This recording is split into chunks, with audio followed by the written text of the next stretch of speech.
Assalamu alaikum.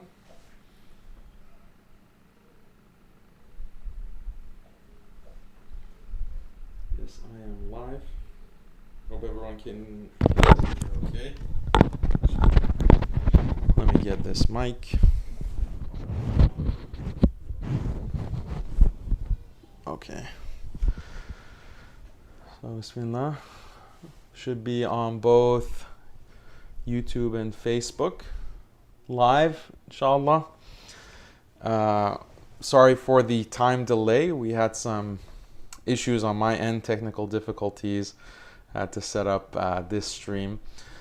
But alhamdulillah, tonight we are going to talk about modernism and modern sources of doubt. My name is Daniel Haqiqatjou, and I'm very happy to be speaking to you at IIE, and I'm very grateful to Maulana Salim and also Maulana Sulaiman for inviting me and giving me this opportunity. Inshallah, this is going to be a monthly program, currently scheduled for the last Friday of every month, and we're going to be going through a series, inshallah, on modernism, and each session is going to build on itself, on the prior session, and inshallah we're going to cover a lot of interesting topics related to modernism, this idea of modernism. What is it and why is it so dangerous? How can we address it? How can we understand it? And how can we live in this modernistic world? And modernism, being modern, these all have positive connotations, but for Muslims, actually, it's something that is very dangerous and problematic, and a source of actually a lot of death and destruction and loss of life, loss of tradition. This is a plague that has affected the Muslim world, and it continues to infect and cause damage to the ummah. So just as a very quick introduction to myself, I have studied modernism at university. I've studied it with a degree in philosophy at Harvard University. I did my master's degree in philosophy as well, and I did undergrad in physics and philosophy.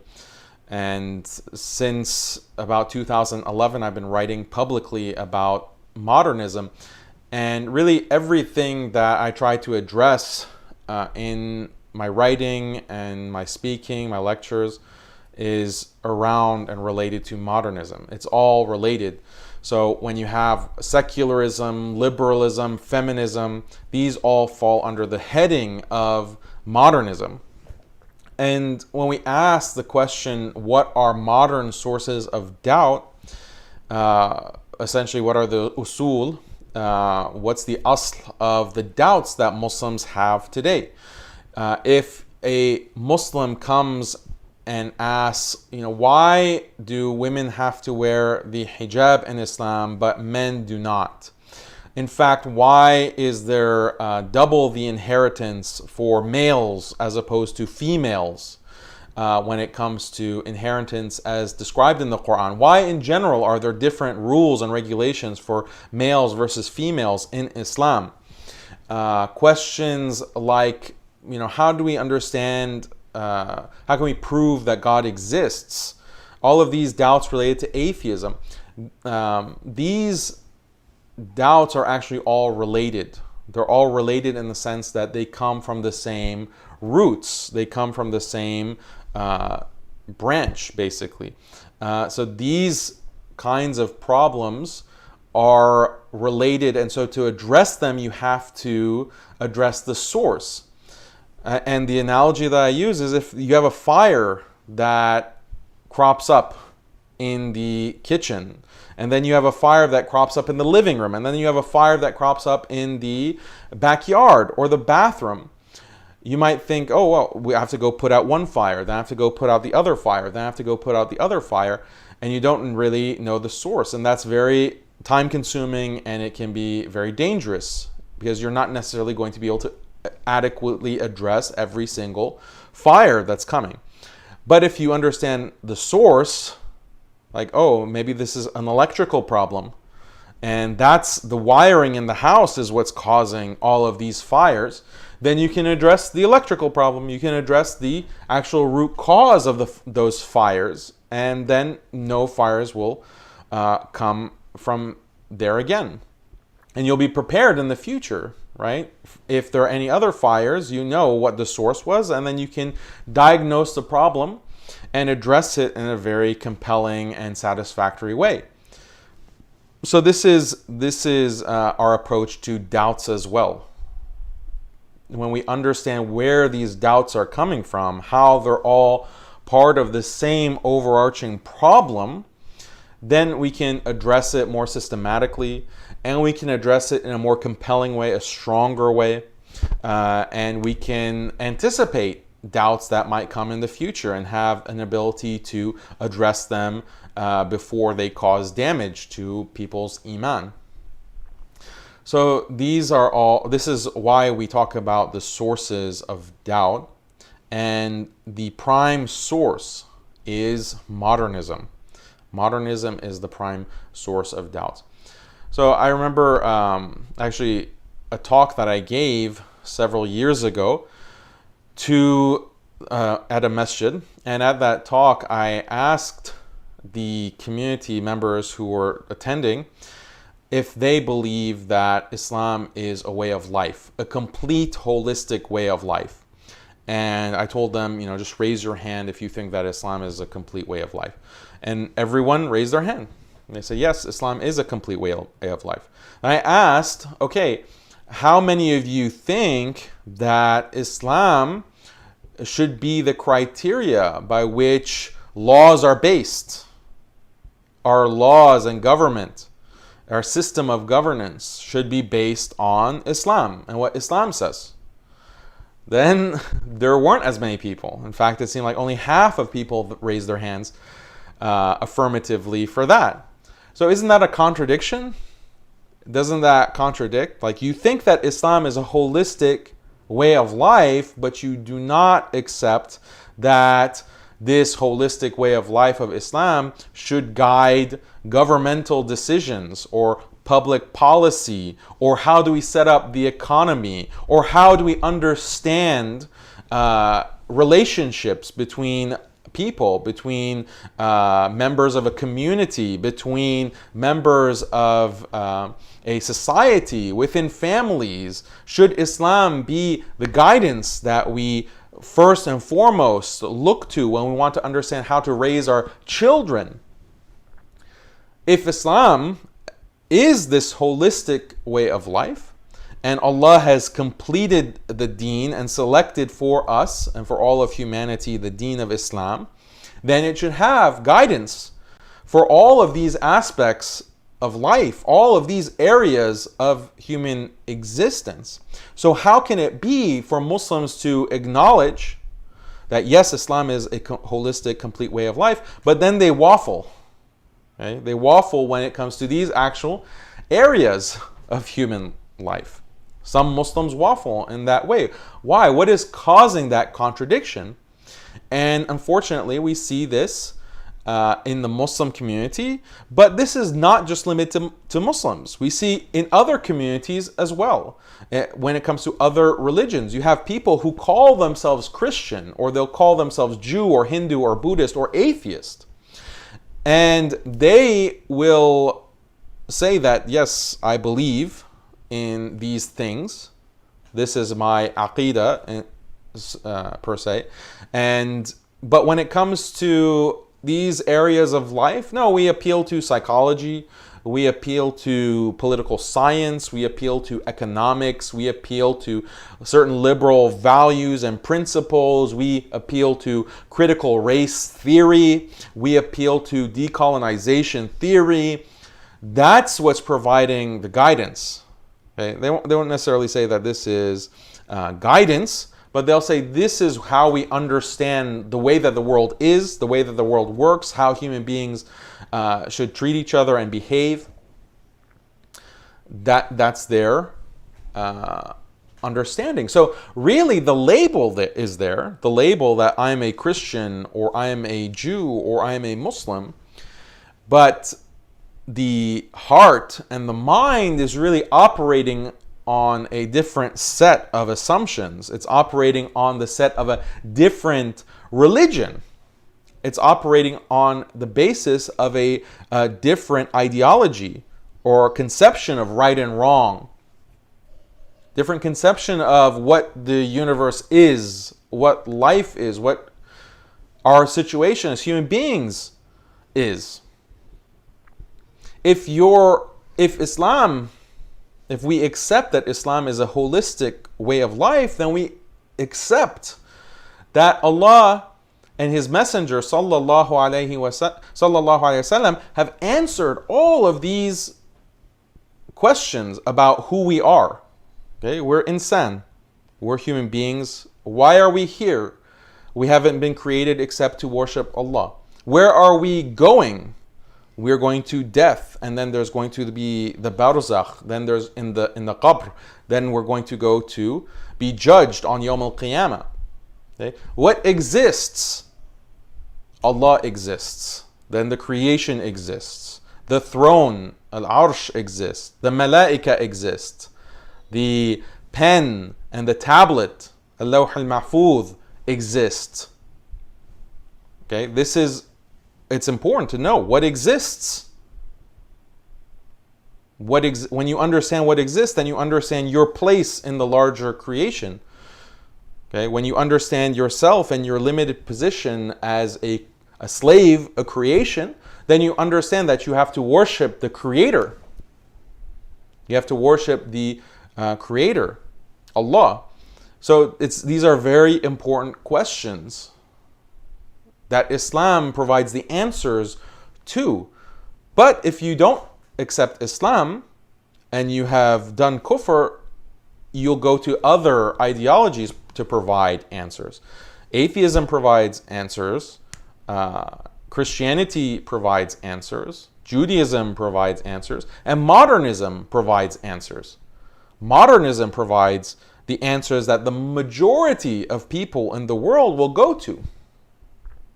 And this is why I was saying that you have people who, they say that they're Christian. You go to an average Christian in America or in Europe and you ask this Christian, tell me about the nature of human existence. And he'll say he's a Christian, but maybe he will read to you some philosopher. Maybe he will talk to you about what he saw on TV. Maybe he'll open a book of, some popular celebrity autobiography about life. What is the meaning of life according to Barack Obama? What is the meaning of life according to Fulan celebrity? This is what their understanding is based on. These kinds of ideologies and ideas. You ask a Jewish person or ask a Hindu person, some of these secularized Hindus, what do you think should be the way that we organize society? And it doesn't matter, especially if they're college educated, they'll say, look, we believe in liberal values, we believe in human rights, we believe in this secular separation of church and state. Okay, so that's where your beliefs are coming from. You have the label of Christian, Jew, or Hindu, or even atheism, but your actual beliefs about how to organize society, how to run government, what policies to put in place, those are all dictated not by your holy books, what you consider to be your holy books. They're not dictated by your prophets, who you consider to be prophets. They're dictated by modern philosophies, modern ideas. So this is what we mean that if we ask what is the most dominant religion today, what is the most dominant value system today, if you ask Muslims, when I ask Muslims, they usually say Christianity. They say Christianity is most dominant. But this is not true. Christianity, it's not on the basis of the Bible that some of these politicians and these governments are running and organizing themselves. It's not on the basis of the Bible. It's not on the basis of Christian tradition. It's not on the basis of church doctrine. Not at all. So what, if it's not that, then what are they basing their policies on?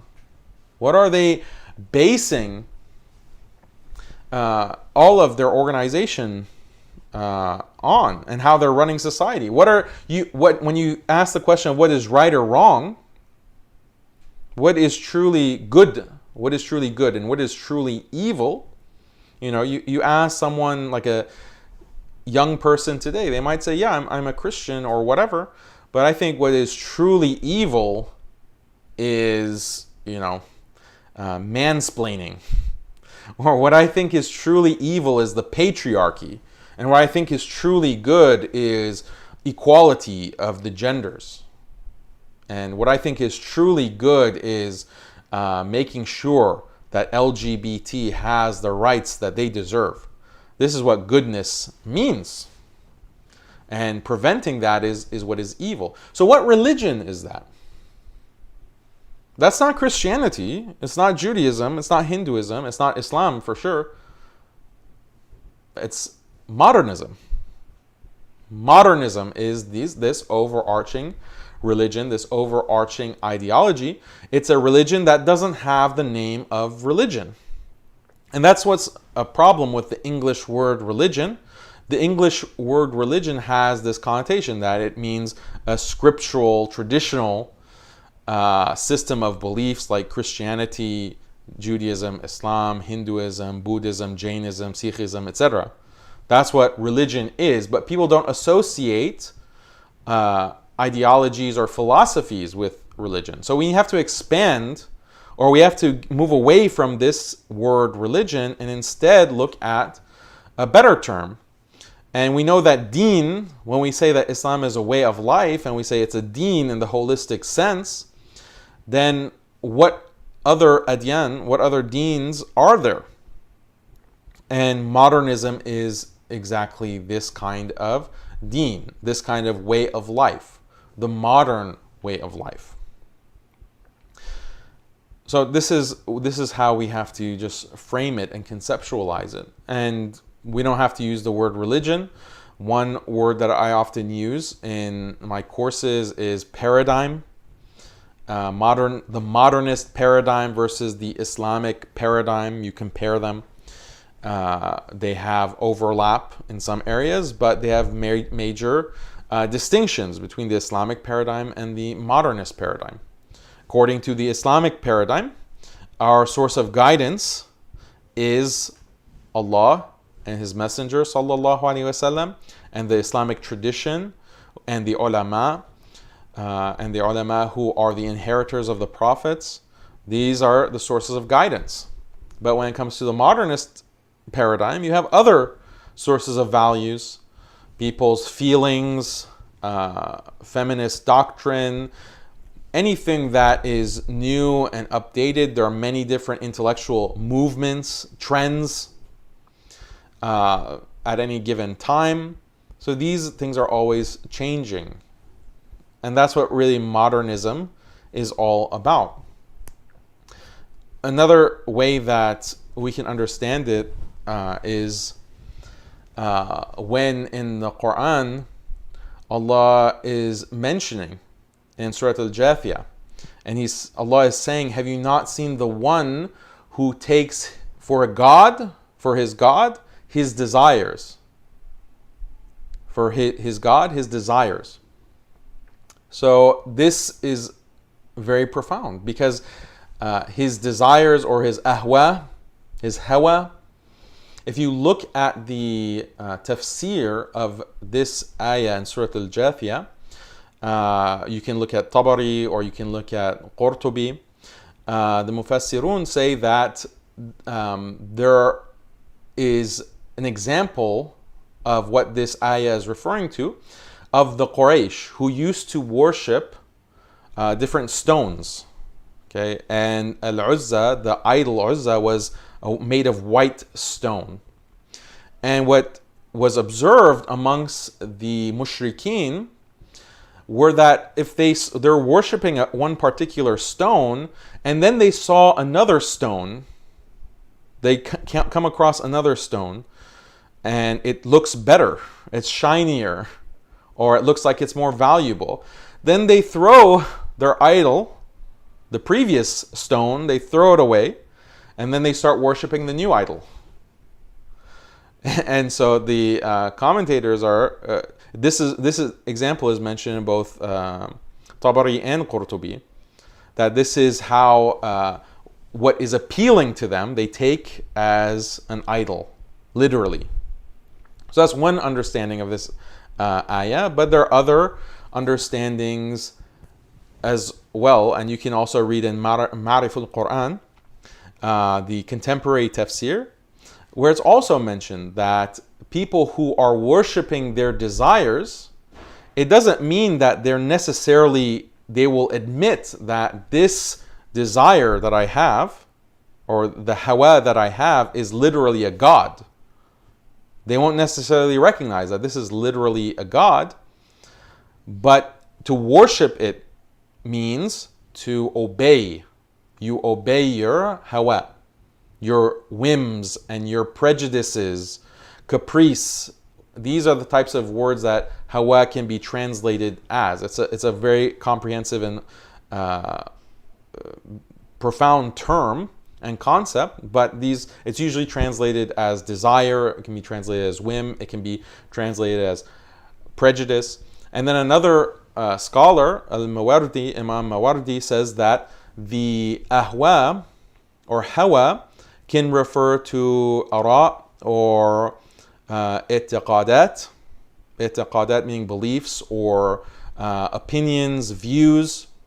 So this can also apply to hawa. So people today, just look in this modern period, when you have things like fads or celebrity culture, and these celebrities or these musicians are literally called idols, like American Idol, European Idol.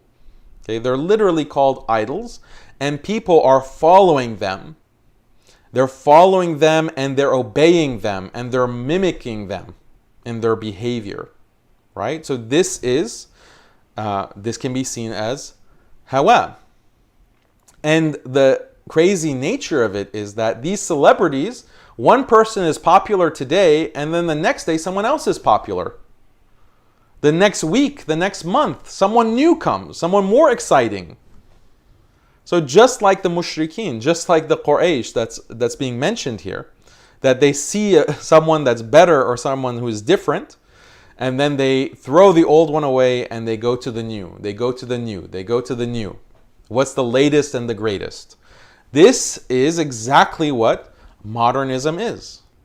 This is exactly what modernism is. This is constant change for the sake of change.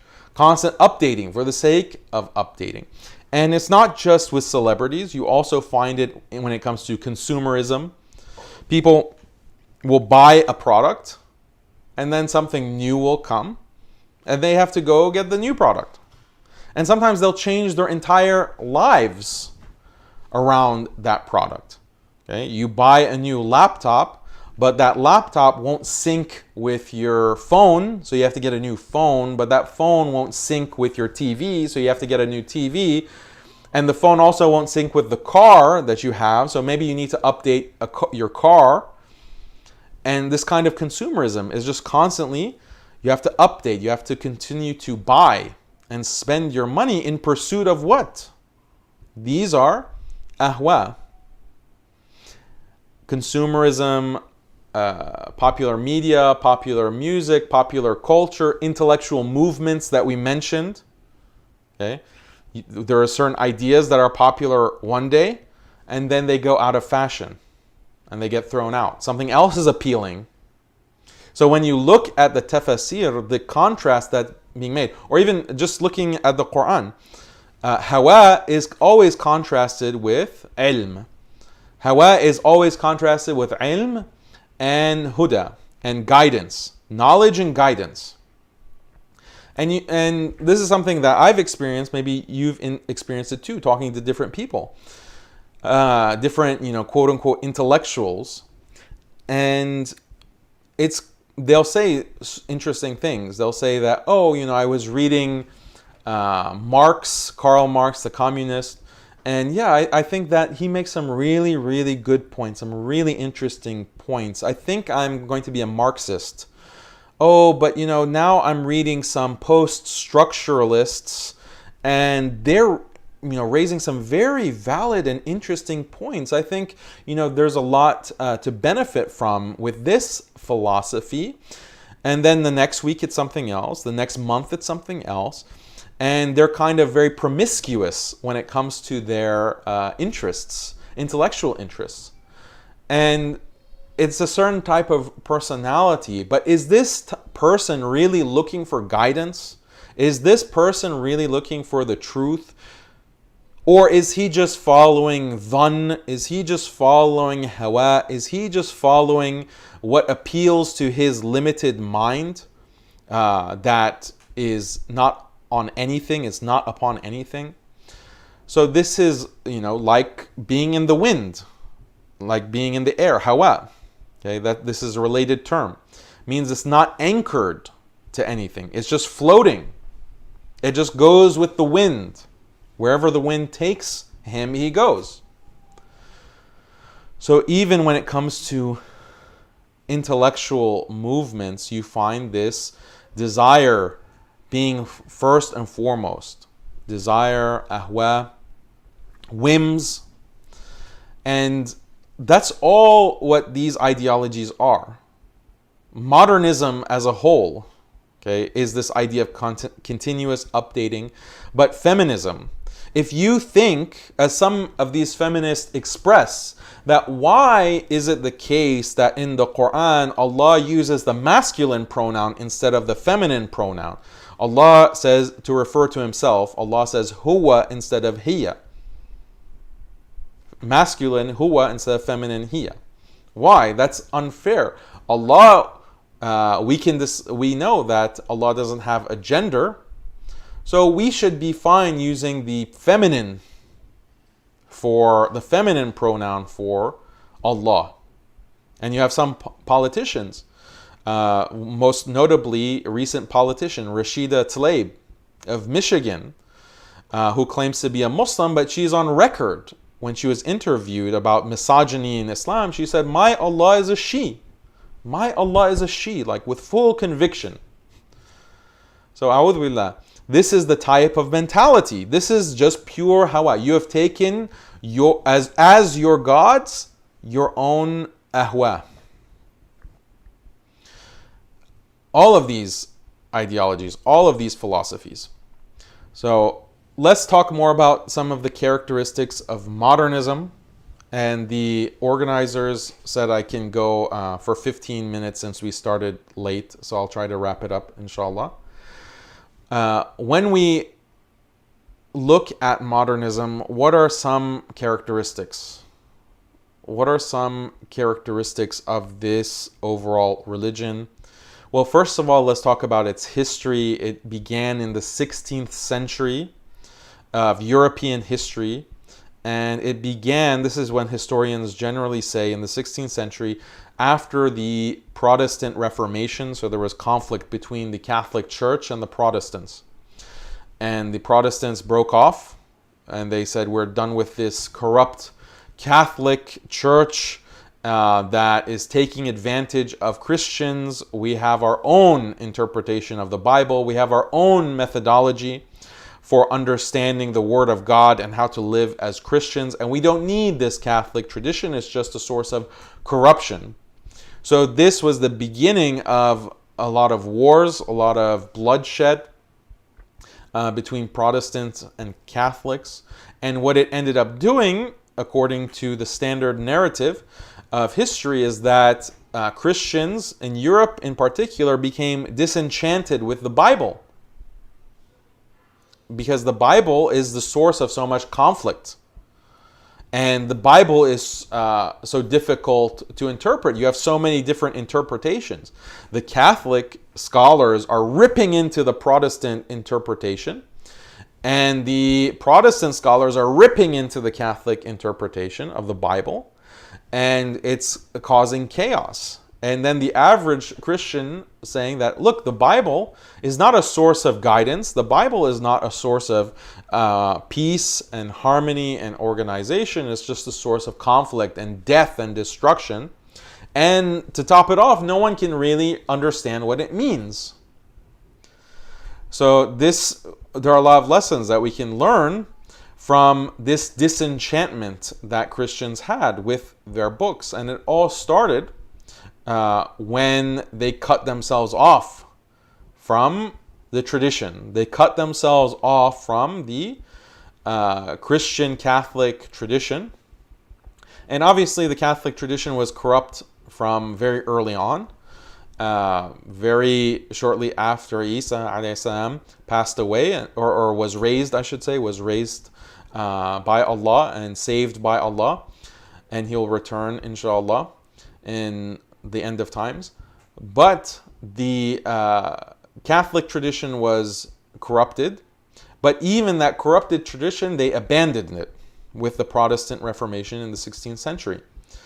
And so what message is there for Muslims? We see the people who are so vulnerable to modernism, the people who are so vulnerable to feminism and liberalism and all these ideologies, they're the ones who are most insistent that we have to either cut ourselves from the tradition, we have to cut ourselves from the ulama, we have to cut ourselves, or we have to reform the tradition, we have to use maqasid al-sharia to reevaluate, revisit. Okay, if they want to be more diplomatic, they'll say we have to revisit these masail, these issues.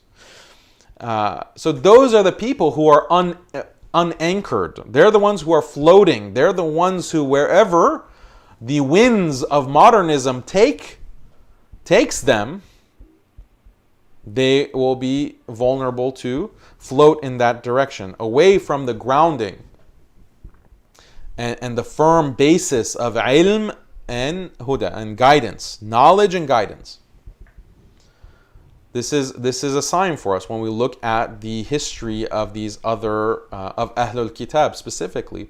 So this was the Protestant Reformation, happened in the 16th century, and it led to this chain event, because if we can't go to the Bible for our understanding of the universe and for our understanding of human beings and what's right and wrong, what's good and evil, if we can't go to the Bible, we can't go to tradition, what else is there?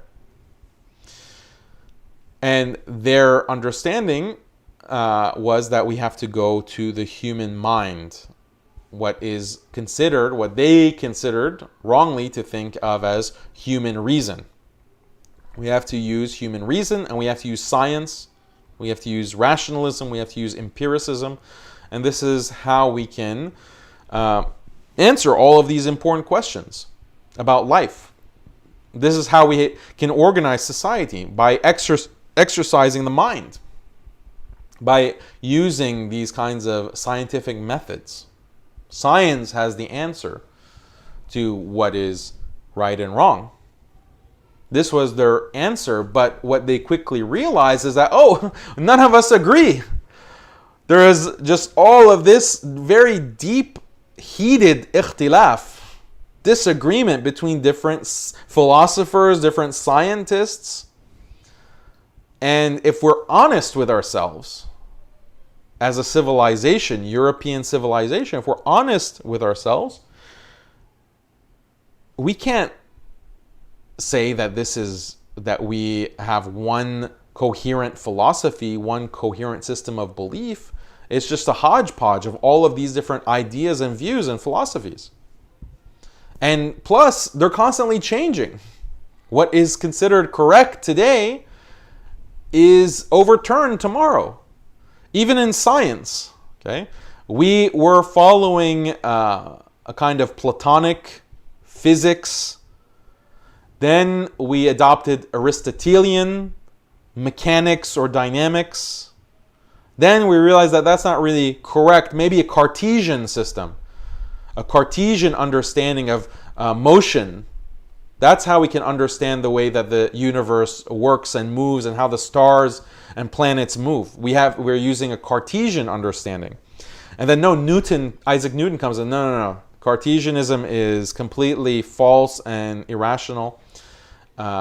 Here's a Newtonian mechanic. Within his Principia Mathematica, Isaac Newton has his physics. And then that lasts for over 2 centuries. And then Einstein comes and he says that, no, we have to revise this. We have special relativity. We have general relativity. Then the quantum physicists come and they say, no, we have new discoveries when it comes to the atom and the proton and the electron and so on and so forth. So, okay, how is this rational? How is this rational when you have all of these different theories and ideas conflicting with each other and overturning each other? This is like, abrogation. Everything is being abrogated. How can we consider this to be a coherent way to live, a coherent way to understand the world? So then there's a trick that can be played. Because you can say that, well, as long as we are continuing to exercise our reason, and as long as we continue to exercise these scientific processes, and as long as we're open to change, that's all we need. Because we can progress in this way. Okay? We just have to be open to change. Be open to updating. Be open to the latest and the greatest. Be open to the newest innovation. The newest innovation. We have to constantly innovate. This is the basis of modernism. And this is how the West can justify to itself that it actually has a coherent understanding, a coherent way of understanding the world. It's a modernist understanding. Modernist, that we don't commit ourselves to any particular idea. We don't commit ourselves to any particular way of life. In fact, it is regressive. If you commit yourself to a way of life, if you commit yourself to an idea and you say 100% this is right, 100% this is wrong, that's actually backwards. You're actually making a big mistake. You have to be open to change. You have to be open to updating. You have to be open to maybe tomorrow something new is going to be seen as right and wrong. And even within people's individual lives, they experience this. They say that, well, 5 years ago, I was quite a homophobic person. 5 years ago, I was very transphobic. 5 years ago, I was very misogynistic. 5 years ago, I didn't realize that there's not 2 genders. There are actually 100 or 1,000 genders. Now I know that, but I didn't know that 5 years ago, so I was transphobic or I was homophobic because I didn't feel comfortable sending my children to go to a library to be read stories. My 5-year-old child to be sent to the public library to be read stories from a drag queen. 5 years ago, I was uncomfortable with that, but now I am comfortable with that. So I've progressed in my understanding of what is right and wrong, what is decent and what's not decent. What's not decent is to be uncomfortable with that. What's indecent is to be uncomfortable with the drag queen reading to my 5-year-old. So even within a person's individual life, forget about 100 years ago. People 100 years ago, those people, of course, they didn't know anything about anything. Why? What reason? Why would you say that 100 years ago people were ignorant? They were irrational and they were immoral 100 years ago compared to today. Why would you say that? And the modernist will respond, well, it's 100 years ago. Of course. Isn't it obvious? It's 100 years ago. So just by virtue of the distance in time, that time has elapsed, 100 years has elapsed, that is the reason why we have progressed, why we're better. This is the modernist delusion. Just by virtue of time passing, the assumption is that people continue to get better, people continue to get more rational, they continue to get more moral, to such an extent that even within a person's own life, forget about 100 years ago, forget about 1400 years ago, even within my own life 5 years ago, I am a better person, I am more rational, I understand more, just because time has passed. Not because I've actually done a clear analysis to compare past and present. What did I actually believe? Is this coherent? Is this logically sensible? Is this a coherent philosophy or belief that I had before compared to what I have now? That kind of analysis is not needed. All you need to know is that there's a time that's passed. It's been 5 years, so of course now is better than the past. This is a modernist bias. It's a modernist bias. So to wrap up, there are two results of this kind of modernist bias that we should just keep note of. One is anti-traditionalism. To be a modernist means to be anti-traditional. Why? Because tradition holds you back. Tradition holds you back. If you are going to follow a madhab and you're going to follow a school of thought in anything, whether it's fiqh, whether it's aqidah, any field that you want to follow a scholar, you want to follow a madhab, you want to follow a manhaj, that's a tradition that you're following. That means you can't change. You can't just do whatever you want, right? Just following a religion, just following Islam, just opening the Quran and reading it and taking it seriously, what Allah has said. Opening hadith, a book of hadith, and reading what Rasulullah sallallahu alaihi wasallam has said. This is, you're looking at something that is in the past.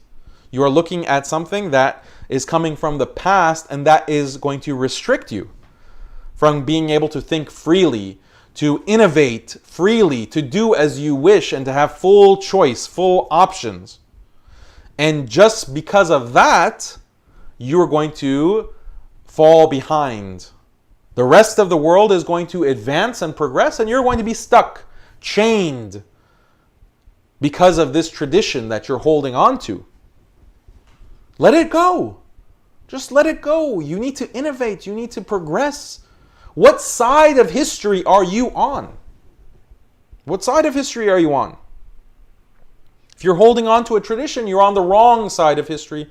By definition, you're on the wrong side of history. By definition, you're on the wrong side of history. So you have to let go of these traditions. So modernism is anti-traditional. It's anti-traditional. That's one characteristic. It's a very important characteristic. And the second characteristic is that modernism is progressive. It's progressive. What does this mean? Is that what we just described. People today are more rational and they're more moral.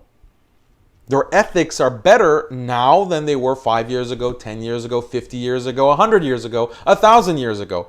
Society and humanity continues to progress, step by step by step by step.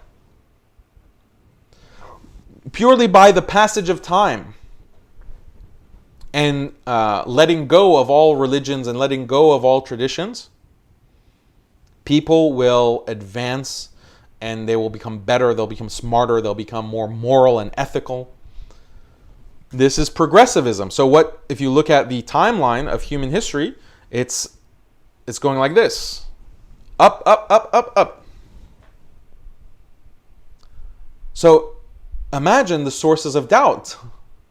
Imagine how much doubt this will cause if a Muslim has adopted this religion, this ideology, and this religion is what is animating his mind and his heart.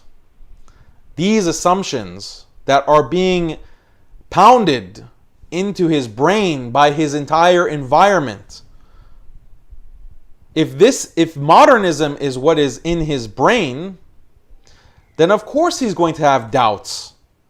Of course he's going to have problems with what Islam has to say about women's rights, what Islam has to say about governance, what Islam has to say about riba and the economy, what Islam has to say about family life, what Islam has to say about the rights and duties of the wife versus the rights and duties of the husband versus the rights and duties of children. Of course they're going to have a lot of doubt about LGBT. Of course they're going to have a lot of doubt about all of these different areas where there's a clash between what is considered correct, rational, and moral today, which is seen as the peak of rationality and the morality at the cusp of history. There's going to be conflict between that and Islam, of course. And that conflict is what is causing doubts. This is the source of doubts, modern doubts. So that is just a very quick overview of modernism and the modern sources of doubt. And next month, inshallah, we'll have a continuation of what we discussed today. But I have some homework for you to think about. Okay? Think about how a person can say that he is a Muslim, but all of his beliefs and all of his understanding of the world. Okay? Islam is not here just to say that this is the Quran, you read it, you pray your salah, you fast in Ramadan, you pay your zakat, and then, that's your Islam, and then you die, and that's it. Okay? And then you'll be judged. No, Islam, if you truly believe that Islam is a complete way of life and that Allah has chosen this deen for all of humanity and is a guidance for every aspect of our lives, if you truly believe that, as you should as a Muslim, then think about how modernism can play with that and can derail that and can diffuse that and cause a person to say and think that he's not only a Muslim but a traditional Muslim. He'll say, I'm a traditional Muslim. And he will, go to the halaqah and he'll go to this and that and he'll think he's a traditional Muslim, but his entire mentality and understanding of the world is dictated by modernism. See if you can think of examples. See if you can think of examples in your life. See if there's something within yourself, right? See if there's something within yourself, your family, and just reflect. This is something that you can reflect, because if you recognize what this ideology is, modernism, then you can better address it and you can diagnose problems better. If you don't know what it is, then it's dangerous because it's so ubiquitous. It's everywhere. It's like the air that you breathe and the water that you drink. Then you won't be prepared to address it. You won't be prepared to understand it and to react to it and to prepare for it, to save yourself and your family from it. So recognizing the problem is half the battle. So for your homework, inshallah, see if you can find examples of this. Okay, so we went right up to the time. We won't have time to address questions, but I'll check the live stream and the chat, and if there are questions that can be addressed, I'll look at them and address them the next month, inshallah. So we make sure to answer all your questions. Jazakumullahu khairan for your attention and tuning in. Again, very happy to be able to speak to you, and I appreciate IIE and Maulana Salim, Maulana Sulaiman for inviting me. Barakallahu feekum, and I'll talk to you soon. Assalamu alaikum wa rahmatullahi wa barakatuh.